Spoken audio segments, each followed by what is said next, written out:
Buenos días, buenas tardes, buenas noches, dependiendo de cuándo nos estén escuchando y viendo, y bienvenidos a esta mesa redonda de 1917 en la que rápidamente permítanme presentarme. Soy Arturo Aguilar y estoy rodeado de una serie de colegas con los que vamos a platicar esta película de Sam Mendes, esta película muy interesante, muy llamativa, que se estrena en enero en nuestro país. Y para ello rápidamente les presento, me acompaña Diana Su de Cinemanet. Hola, he trabajado con todos individualmente y ahorita estamos juntos, me encanta. José Corro, Filmsteria. Hola. ¿Y a dónde ir? Sí, es un placer estar con ustedes y hablar de una gran película de Primera Guerra Mundial y también de bélica. José Antonio Valdés. Hola, muchas gracias Arturo y gracias a Universal por esta oportunidad de compartir. Haciendo equipo en Cine Garage, también Eric Estrada. Hola, ¿qué tal? Buenas a todos. Y Sergio López de Cine Premier. Hola, pues muchas gracias por la invitación y pues para hablar de 1917. Pues no perdamos más el tiempo. ¿Quién quiere dar la primera reacción? ¿Cuál fue su primera reacción al terminar de ver la película? Una primera impresión. Pues a mí me parece una película visualmente espectacular, una nueva forma de disfrutar una película bélica y que esta ilusión, y recalco ilusión, de que todo sucede en un plano secuencia, es maravilloso. Sí, la verdad es que creo que el equipo, la dupla que ya hacen Sam Mendes y Roger Deakins, que ellos ya vienen trabajando desde Skyfall y Jarhead. La verdad es que ahora se nota mucho más, digamos, mucho más natural, a pesar de que la película sí tenía que estar muy bien coreografiada por esto precisamente que decía Diana, de esta ilusión de un plano secuencia, que la verdad es que nunca se notan, pues son un par de cortes los que se pueden llegar a notar, pero la verdad es que sí es esta ilusión de un plano secuencia y como tal cual que nos mete a la guerra, de que nunca para, nunca se detiene y queremos un descanso, pero la verdad es que no está ahí.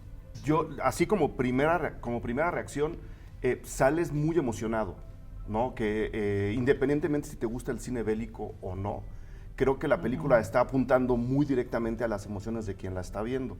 De ahí la idea y la incluso necesidad de filmar todo como si no hubiera cortes o disimulando los cortes en los planos, ¿no? Pero ya después que la aterrizas, traté de entender lo que realmente estaba contando Sam Mendes y es ahí donde empiezas a redimensionar la propuesta. Es decir, es una película muy emocionante, sí, es una película técnicamente alucinante también. Está todo puesto para Deakins, para que la fotografía se luzca, lo cual también la hace más película de él que de Sam Mendes. También. A eso creo que llegaremos en un rato y todos queremos discutir. Pero creo que ¿quién debería llevarse el crédito? Mi primera reacción fue esa. Es una propuesta muy emocionante, quizá muy cargado a lo estético, pero como está muy cargado a lo estético y eso la hace más de Deakins, acabó gustándome por otras razones. Okay. ¿Josué? También justo Roger Deakins, si pensamos que Lubezki era como el gran fotógrafo de esta década, creo que Deakins dice, ¿sabes qué? Ya no lo eres. O tal vez nunca lo fuiste, no lo sé. Y otra cosa que me gustó mucho es que no necesitamos tener una cinta llena de batallas, de sangre, de acción continua, para poder entender la deshumanización y al mismo tiempo la parte que te vuelve humano dentro de una guerra. Eso fue lo que más me gustó de la película. No tuvimos que ver esta secuencia inicial de rescatando al soldado Ryan para entender lo dolorosa y cómo cambió una generación. Y creo que eso fue lo que más me gustó de esta película, que no habíamos visto algo tan cercano a la Primera Guerra Mundial. Bueno, primero la sensación es cuánto caminamos todos durante 2 horas. Sí. Y la segunda sensación es, creo que estamos hablando de dos personajes, Sam Mendes y Roger Deakins, que además de cineastas son cinéfilos. Entonces yo encontré montones de referencias a muchos clásicos de la Primera Guerra Mundial o sobre la Primera Guerra Mundial, que ojalá podamos también platicar. Y un Sam Mendes que entiende que la forma es fondo y el fondo es forma. La guerra no se acaba nunca, nunca se ha acabado, y por eso el decidir hacer una película en plano secuencia te da la idea de ese horror continuado que a mí realmente me fascinó. Habiendo escuchado sus primeras reacciones, ¿qué piensan en dónde acomodarían esta película dentro de las experiencias distintas que tenemos de retratos de la guerra? ¿En qué parte, como decías, se aleja de la acción para saber explotar o aprovechar un drama? La apuesta técnica narrativa de qué significa un plano secuencia, por qué funciona tener estos 2 horas en pantalla, pero serán cerca de 12 horas en tiempo real lo que le tiene que pasar a este soldado. Yo la acomodaría en medio de muchas otras películas. Es decir, sí está Senderos de Gloria, sí está The Big Parade, que la platicábamos, ¿no? Una película de King Vidor hecha justo entre guerras, hablando de la Primera Guerra Mundial, de la crudeza y de los horrores de la guerra de una manera mucho, mucho más marcada, ¿no? Está Sin Novedad en el Frente, que también es la Primera Guerra Mundial, que también es una película antibélica. Esas partes las tiene, pero también está marcando la importancia histórica de su propia narración. Es decir, el hecho de que todo ocurra el 6 de abril de 1917, que es donde ocurre la película, que es justo el día que los Estados Unidos entran a la Primera Guerra Mundial a reforzar el frente aliado, la acomoda también en las fechas de Salvando al soldado Ryan, que ocurre en el día D. Es decir, hay una fecha determinante en esta fantasía visual. La acomoda en el 1941 de Steven Spielberg, la acomoda en Dunkerque de Nolan, que también es una fecha muy específica en la historia, en este caso de la Segunda Guerra Mundial, sin entrarle a ninguna de ellas, porque es una ficción. Al hacer yo esa primera separación, la acerco mucho justo a Dunkerque. Dunkerque juega mucho con el tiempo real y el tiempo de su propia película. Fueron 3 días de horror y de balazos, todos resumidos casi en la narración del piloto que está volando por encima. Que son 3 horas. Que son 3 horas. La propia Primera Guerra Mundial te da una puesta en escena distinta a que si filmaras Vietnam, la Segunda Guerra Mundial o el Golfo Pérsico. Son guerras completamente diferentes. En este caso, la Primera Guerra Mundial se peleó de forma horizontal. Por lo tanto, recuerdan los planos de Kubrick de En Patrulla Infernal, cómo la cámara siempre se mueve. El inicio de la película es muy difícil no pensar en eso, con esos caminatas, Entonces, por un lado tienes la puesta en escena horizontal, por otro lado tienes una puesta en escena donde el techo está hasta arriba, ¿no? Entonces no ves nada y te tienes que ir moviendo en estos espacios. Eso mismo da la concepción a Sam Mendes del plano secuencia. Sí, y bueno, vemos aviones y vemos cosas por ahí, pero nunca entramos, que eso es algo muy padre en la película, nunca entramos en sí al combate tal cual, son pedacitos de combate y más bien vemos los despojos de la guerra, que es a donde Sam Mendes quiere meterse, ¿no? Esta a un nivel técnico me sorprendió, no solamente por la parte de la plano secuencia, sino que también vemos cómo toda esa tecnología que estaba incipiente en la Primera Guerra Mundial, como los aviones, se ve. Otra cosa que me gustó mucho, ya a un nivel histórico verdadero, es que todo el mundo pensamos en las trincheras como estos lugares llenos de lodo, de heces, algo que era putrefacto. Y realmente las trincheras no todas eran así. Si vemos en la película las alemanas, se ve que está llena de ladrillos, está bien construida, que había ingenieros que lo hacían. Entonces eso fue también muy fidedigno. Y otra cosa que a mí me gustó mucho a un nivel histórico de esta película es que es Primera Guerra Mundial y todo el mundo a veces pensamos que solamente fue en Europa. Pero realmente ese conflicto también pasó en el Pacífico, pasó muchísimo en Medio Oriente y muchísima gente que era de Medio Oriente, del territorio del Imperio Británico, fue al frente occidental a pelear por el Imperio Británico. Y eso lo vimos en la película. Había por lo menos 3 o 4 personas de ascendencia árabe o india que estaban ahí y eso nunca lo habíamos visto en una película. La primera película en la que me hizo pensar es en Dunkerque. También pienso en el documental de Peter Jackson, en el de They Shall Not Grow Old. Y digo algo que no se ha mencionado, hemos hablado mucho de la parte técnica, que es para mí sobre lo que hay que hablar de la película, lo más importante. Pero están estos 2 actores que siento que hay una delgada línea entre ellos llevan el peso de la película, pero sus actuaciones son, y eso a mí me gustó mucho, son contenidas, no son estas actuaciones enérgicas, intensas, en donde gritan y lloran y en sus diálogos entre cada momento tenso se súper sinceran. O sea, siento que son cosas simples. Y eso funciona porque entonces no te desvía la atención a toda la parte técnica. Artificiosa. Claro, y al mismo tiempo se siente orgánico, porque no ves a estos chicos y dices, ay, o sea, creo que sus actuaciones funcionan. No son actuaciones que tú vas a darles premios o que vas a destacar. De hecho, aquí no las habíamos mencionado hasta ahora, pero funcionan bien, ¿no? O sea, creo que los poquitos momentos en donde hablan de sus vidas personales, los necesitas porque tienes que a fuerzas encariñarte con ellos. No hay manera de querer ver una película de 2 horas, por más bien hecha que esté en la que técnicamente. No te preocupe ni te importe en la nada. Que no te importe, exacto.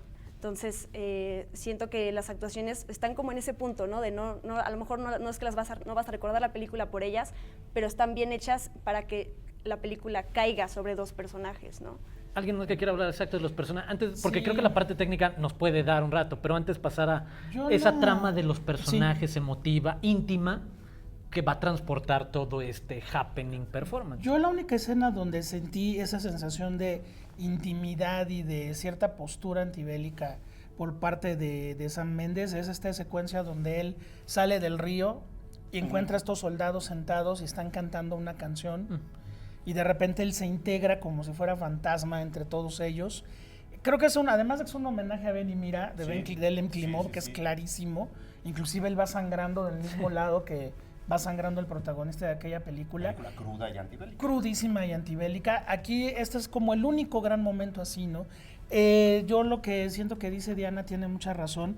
¿Y por qué son los dos personajes hasta podríamos decir grises? Porque si quitamos a ellos y ponemos a Benedict Cumberbatch y a no sé, Tom Holland. y a Tom Holland, la película se vuelve ellos y no el plano secuencia. Tenían que ser dos actores completamente anodinos, grises, que te dan muy bien los tonos para que Dickens se agarre caminando con la cámara como quiere, ¿no? Hay una parte ahí que igual y no decirla tanto para no arruinarle la sorpresa, pero sí cuando interactúan ellos con ciertas, o sea, con estas otras personas que se van encontrando en el camino, ahí sí se baja nuevamente a darles una humanidad a estos personajes. Un pequeño descanso en el ritmo de De la héroe. caminata propia. Porque a final de cuentas, pues sí está hablando de un héroe, hay una misión a cumplir en el día en que Estados Unidos entra a la Primera Guerra. O sea, sí hay un componente ahí atrás que nos dice, claramente es nuestro protagonista y cualquier cosa que le pase a él puede arruinar los planes, aún sabiendo que es una ficción. O sea, es el juego al que tenemos que entrar como espectador.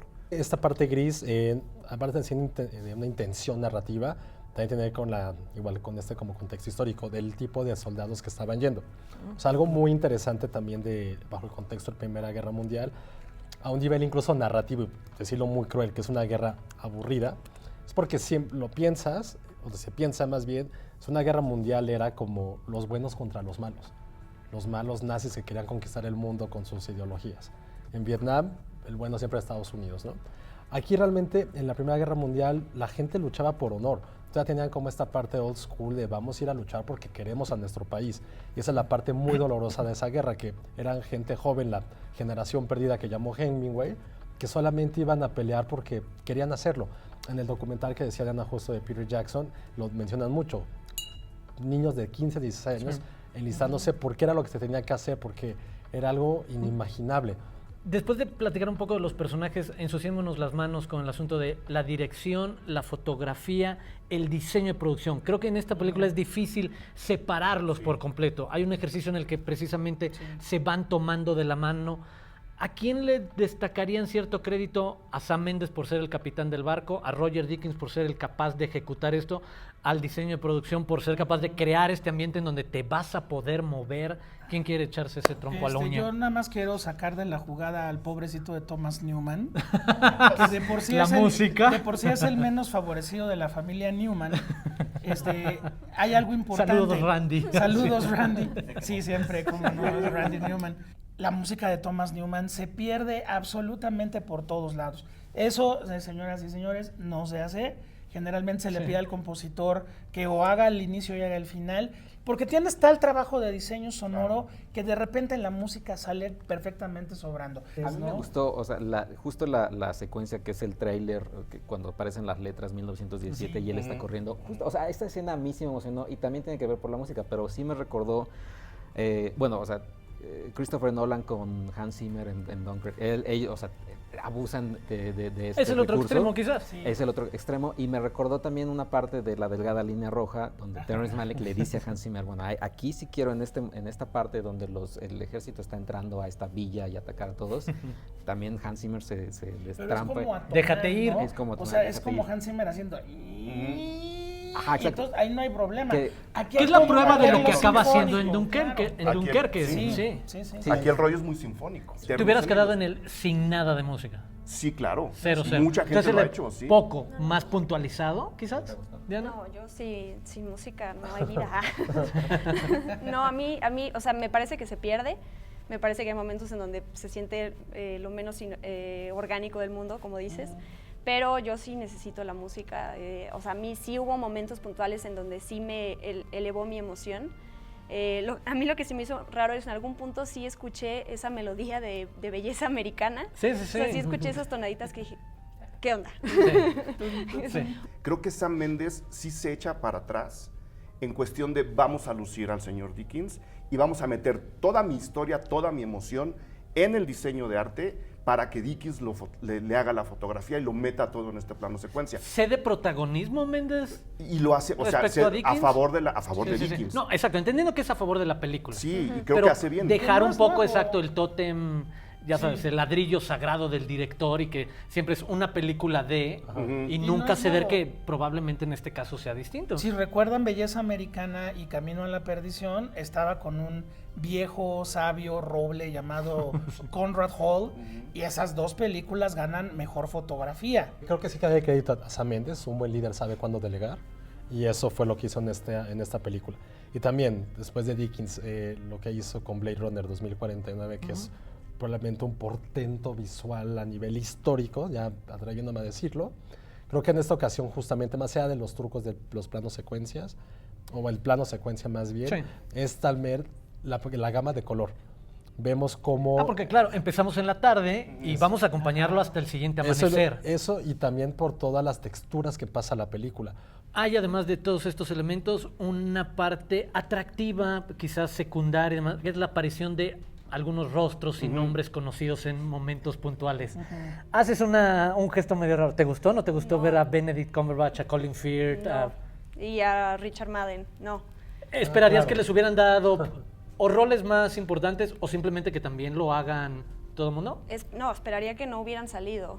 Pienso en Tom Holland, tú mencionaste, además fue candidato en algún punto para interpretar a uno de los protagonistas y hubiera sido horrible. No porque él no pueda, sino porque no va por ahí la película.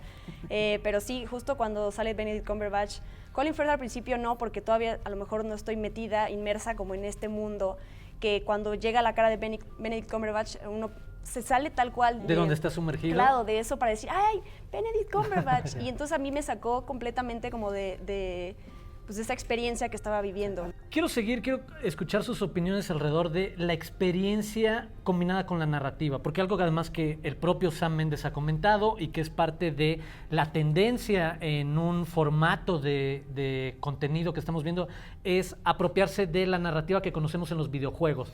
Primera persona en el que tú acompañas a este héroe o a figura principal y demás.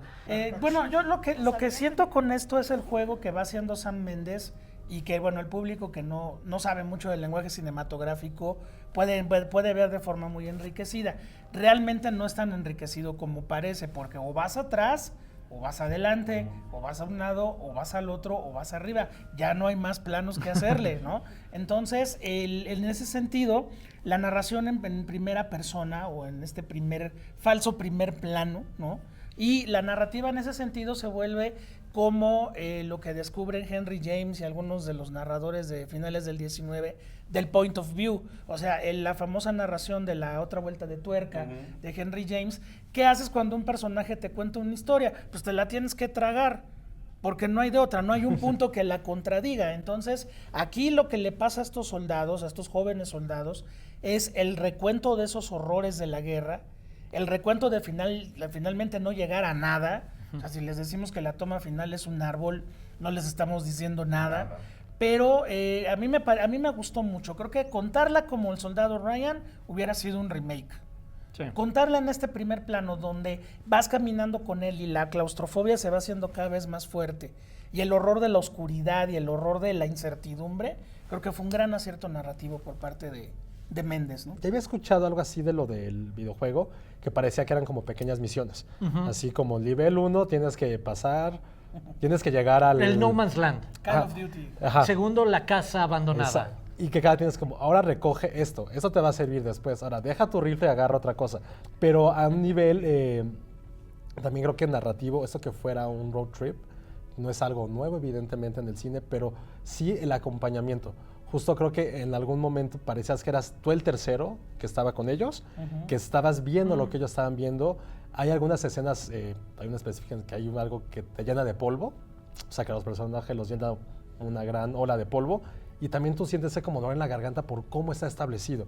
Y creo que eso, que te acerque a una narrativa en ese sentido, que te puedas sentir parte de una película en la cual el objetivo es llegar del punto A al punto B, creo que eso fue lo que a mí, a un nivel de experiencia que dices, fue lo que más me llamó la atención y lo que para mí fue muy enriquecedor.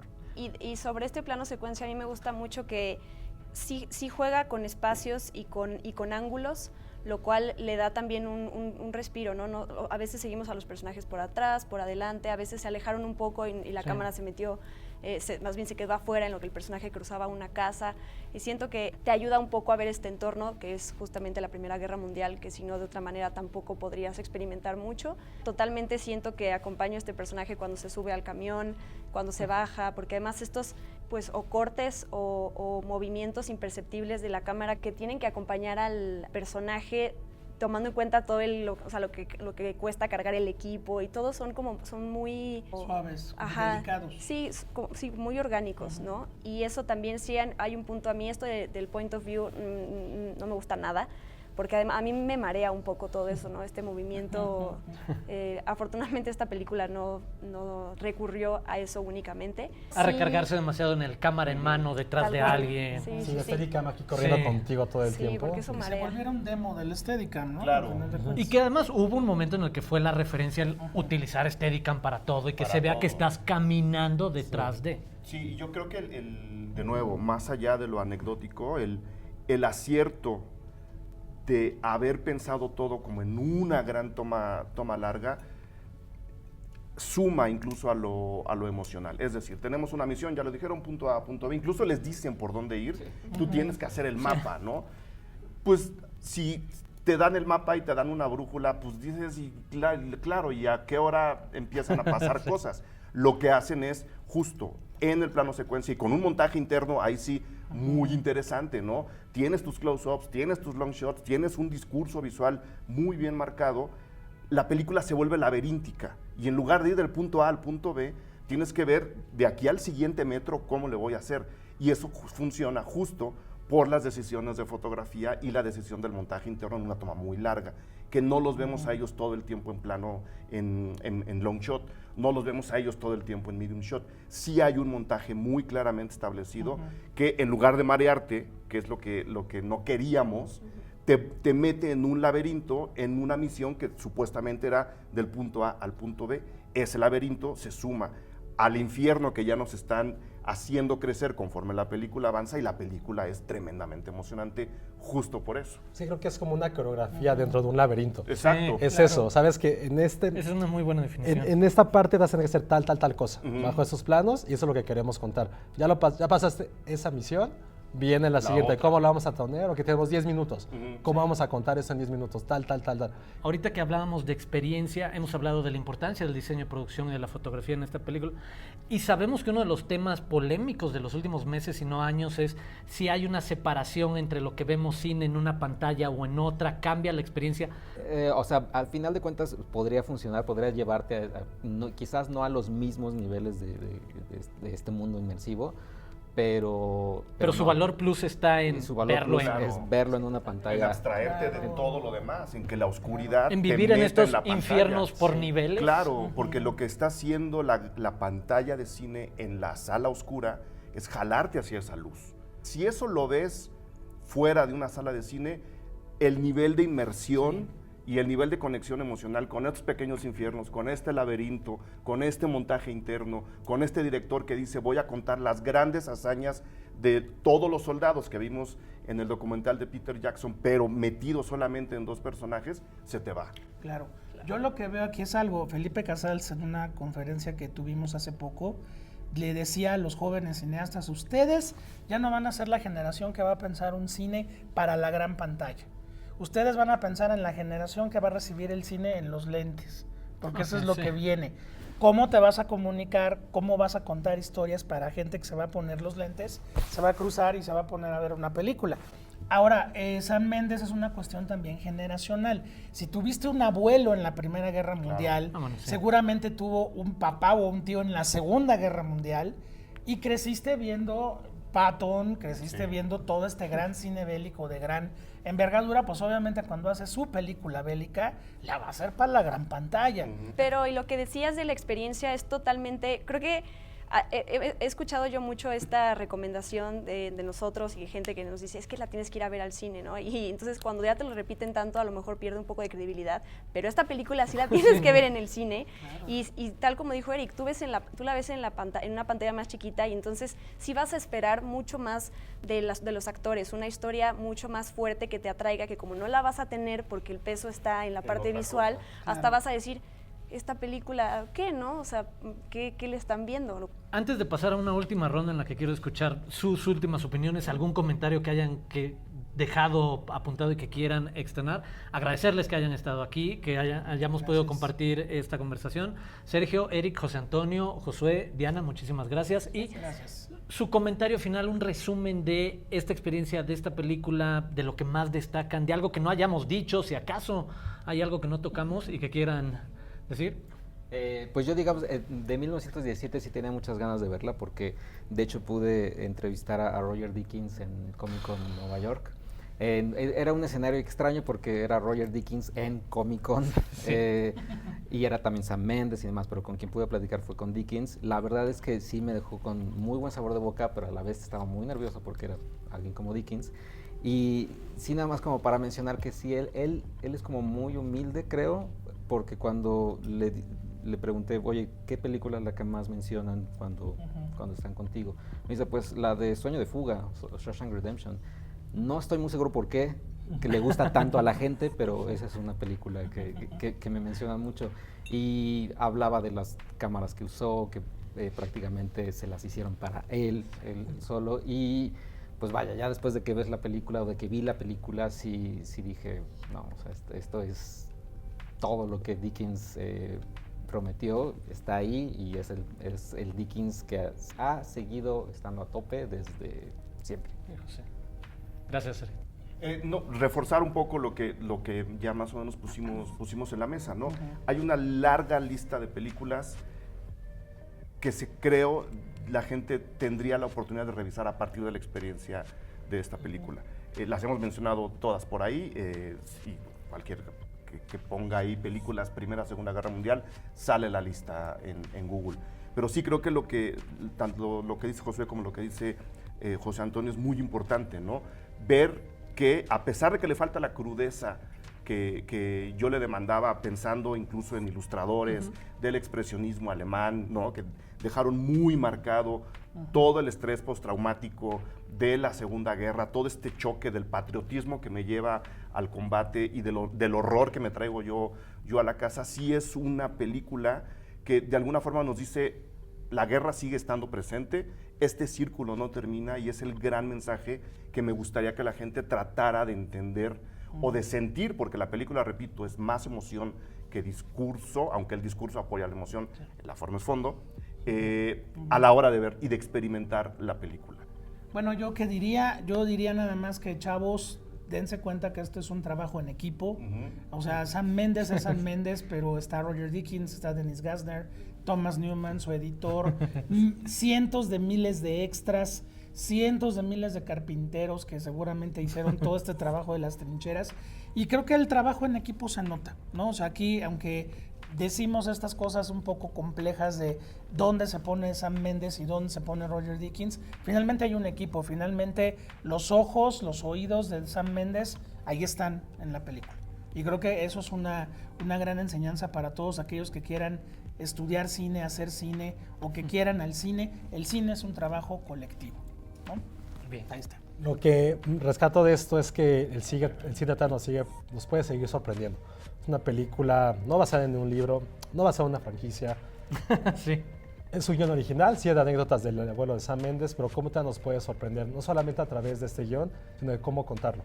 Fondo es forma completamente. Creo que es lo que más me gustó de esta película, y sobre todo que pueda ser un acercamiento para entender esta época de los primeras décadas del siglo XX, de todo lo que transformó.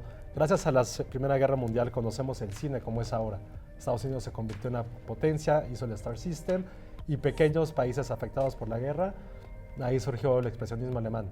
Yo lo que me quedo es con un gran ejemplo de que historias, sucesos que hemos visto retratados en millones de lados se pueden contar de diferente manera, con pequeños cambiecitos que son muy significativos, en este caso esto del plano secuencia.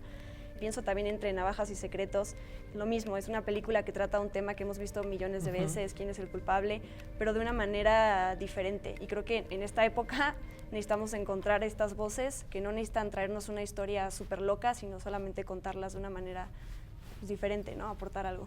Muchas gracias. Yo me quedo con la conversación con todos ustedes. Muchísimas gracias. Y con la oportunidad y la invitación de Universal Pictures que nos dejó platicar el día de hoy de 1917. Diana, Josué, José Antonio, Eric, Gracias. Sergio, muchísimas gracias y muchísimas gracias a ustedes.